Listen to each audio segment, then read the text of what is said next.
Hi, I'm Tony Petroselli from Lewiston Music, and I'm here today to read Chapter 4 of The Lemonade War. Chapter 4 is entitled Partnership. Now, partnership is two or more people pooling their money, their skills, and their resources to run a business, agreeing to share the profits and losses of that business. Jesse had been waiting for this moment. The moment when Evan would see their lemonade stand, see the wonderful decorations they'd made, see the crowds of people waiting in line, see Megan Moriarty standing by her side. He would see it all and be so impressed. He would think to himself, wow, Jessie is one cool kid. She sure knows how to run a lemonade stand right. And then he'd jog over and say, hey, can I help out? And Jessie would say, sure. We were hoping that you'd come over. And it would be like old times. Why hadn't it worked out like that? With one part of her brain, Jessie continued to take money from the customers and make change. That was the part of her brain that worked just fine. With the other part of her brain, Jessie went over what had happened with Evan. That was the part of her brain that tended to run in circles. Now, she and Megan were selling lemonade. Business had been good. And then Mrs. Polly, a neighborhood mom, walked up. She had had a bunch of kids in her backyard running through the sprinkler, and now they wanted 12 cups of lemonade. 12! Now, it was the biggest sale of the day. Megan got cracking, pouring the lemonade, and Jessie took the 6 singles that Mrs. Polly had handed her. All the kids from Mrs. Polly's backyard were chanting, lemonade, lemonade, lemonade, and a fly buzzed by Jessie's ear. They'd been having a problem with flies because of the sticky lemonade spills on their stand. And she cocked her head to one side to shoo it since her hands were busy with the money. Now, that's when Jessie looked up and he saw Evan standing there, staring. So she smiled, but he didn't smile back. So she waved.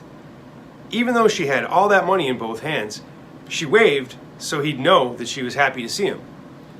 And then he stalked off, all stiff-legged and bristly, and she never got to say, sure, we were hoping you'd come over, like she'd rehearsed in her head.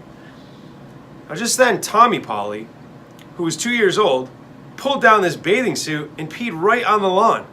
Megan laughed so loud, Jessie was sure you could hear it all over the neighborhood.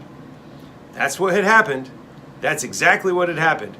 But Jessie knew that something else entirely had happened, and she didn't get it. The way she didn't get a lot of things about people.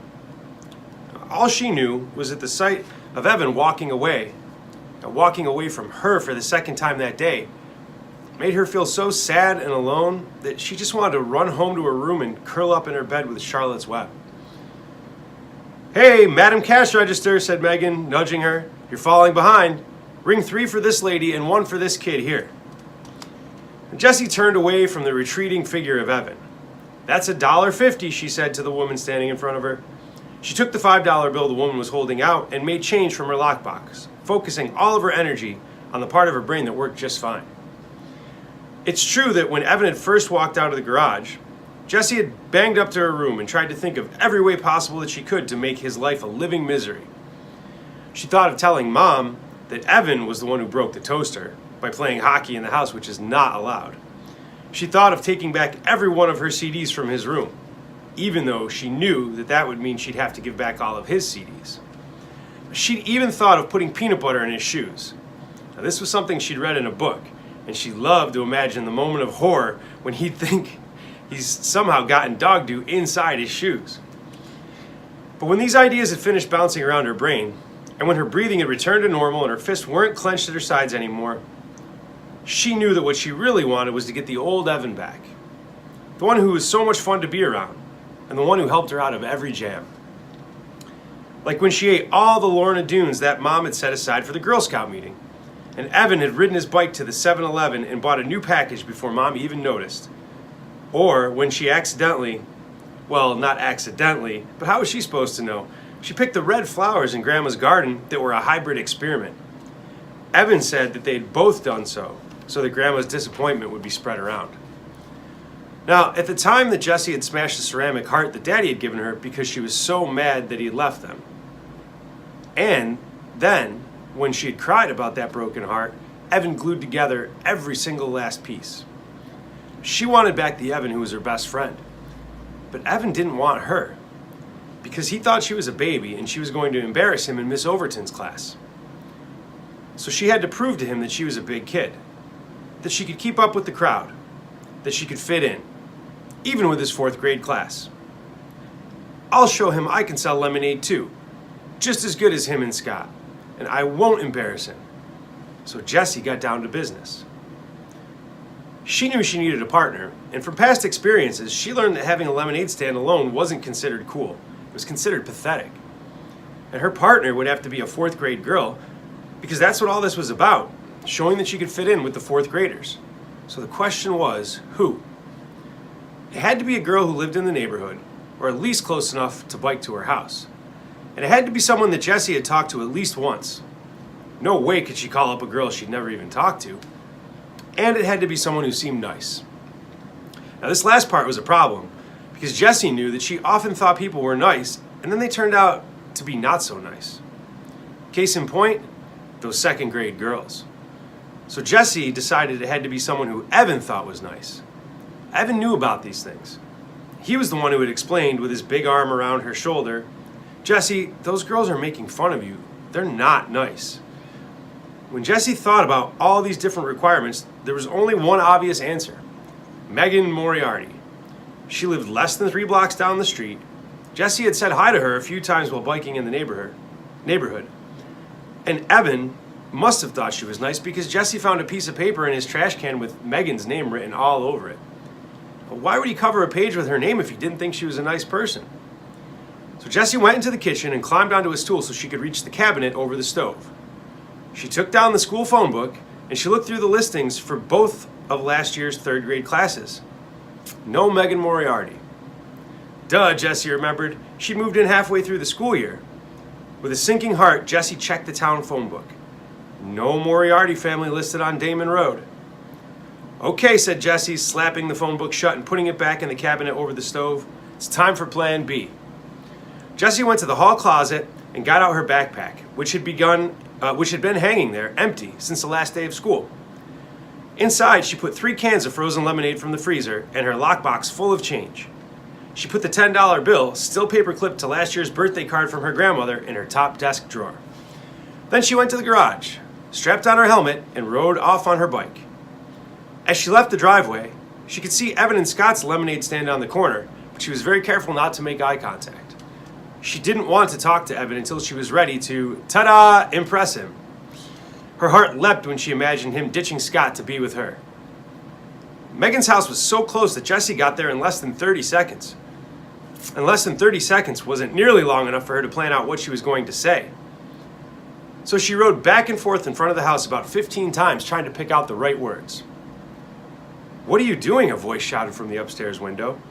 Jessie slammed on her foot brakes and looked up. Megan was staring down at her. She looked huge, and her voice did not sound nice.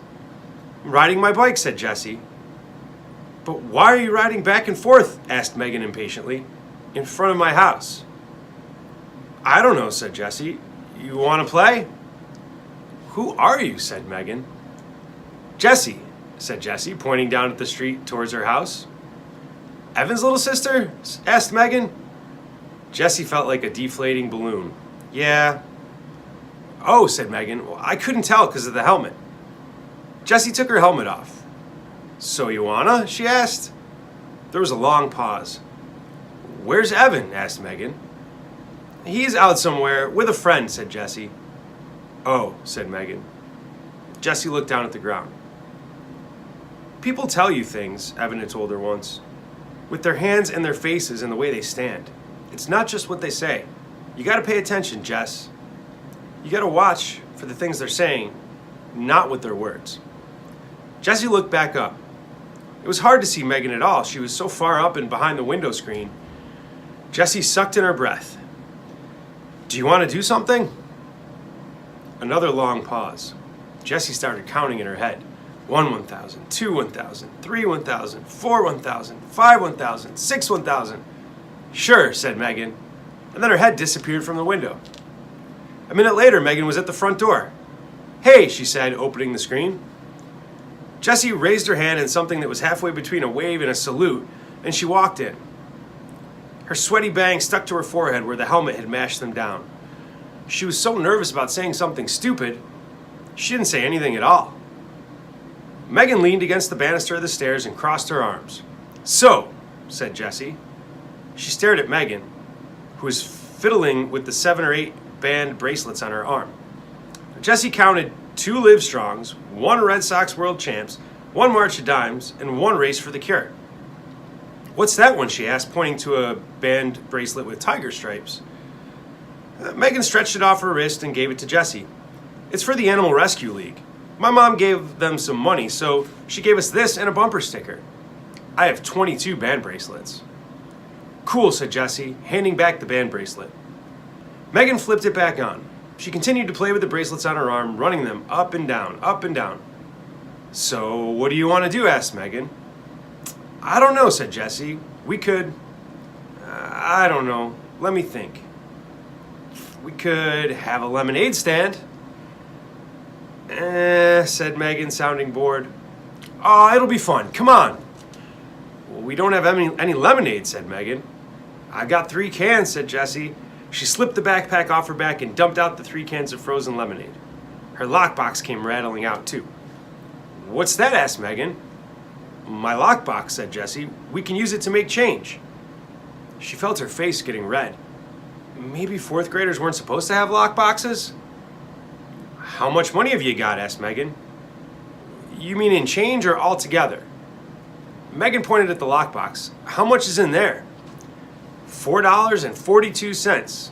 14 quarters, 5 dimes, 3 nickels, and 27 pennies. Jessie didn't say anything about the $10 she had left at home. Both of Megan's eyebrows shot up. "Exactly?" she asked. What do those eyebrows mean? Jessie wondered in a panic. Why was Megan smiling at her? "Jessie, those girls are making fun of you. They are not nice." Jessie didn't say anything. She had a sick feeling in her stomach that this was going to turn out badly. Megan straightened up. "Wow, you're rich," she said. "You want to go to the 7-Eleven? We could get Slurpees." "But..." Jessie pointed to the cans of lemonade on the carpeted hallway floor. The frost on them was already starting to sweat off. "We could do the lemonade stand later," said Megan. "Maybe." Jessie thought of Scott and Evan racking up sales 2 blocks down. How was she going to prove herself to Evan if she couldn't even get Megan to have a stand? "How about the lemonade stand first," Jessie said, "and then Slurpees with our earnings? I bet we'd even have enough for chips and gum." "You think?" asked Megan. "I know," said Jessie. "Look." She held up a can of lemonade. It says right on the can, yields 64 ounces. So we get 8 cups from each can and sell each cup for $1/2. So that's $4. And then there's 3 cans, so that's $12 altogether, right? The numbers flashed in Jessie's brain so fast she didn't even need to think about what she was multiplying and dividing and adding. It just made sense to her. "How old are you?" asked Megan, looking at her sideways. 8, said Jessie, "but I'll be 9 next month." Megan shook her head. "That math doesn't sound right. No way we can make $12 from just 3 little cans." "Uh-huh," said Jessie. "I'll show you. Do you have a piece of paper?"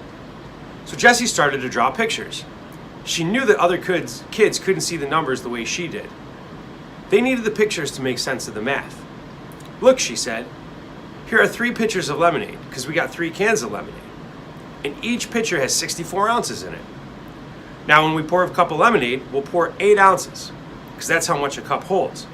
You don't want to pour less than that, or people will say you're being cheapskate. So each pitcher is going to have 8 cups, because 8 times 8 equals 64, right? Now, we'll sell each cup for 50 cents. That's a fair price. That means every time we sell 2 cups, we make $1, right? Because 50 cents plus 50 cents equals $1. So look, I'll circle the cups by 2s, and that's how many dollars we'll make. Count them." So Megan counted 12 cups in the circles. "That's how much money we'll make, Jessie, if we sell all the lemonade, and if we do the lemonade stand." "Wow," said Megan, "you're really good at math." She puffed her cheeks out like a bullfrog and thought for a minute. Then she popped both cheeks with her hands and said, "Whatever, let's do the lemonade thing." Jessie felt soaked in relief. Maybe this was going to work after all. An hour later, Jessie and Megan had transformed the little wooden puppet theater in Megan's basement into the hottest new lemonade stand on the block. The stand was decorated with tissue paper flowers, cut-out butterflies, and glittery hearts. It was a showstopper. And boy, did people notice it. Kids in the neighborhood, strangers walking their dogs, moms strolling with carriages, even the two guys fixing the telephone wires. They all came to buy lemonade. And just when Jesse and Megan were on the verge of running out, Mrs. Moriarty went to the store and bought 3 more cans, free of charge.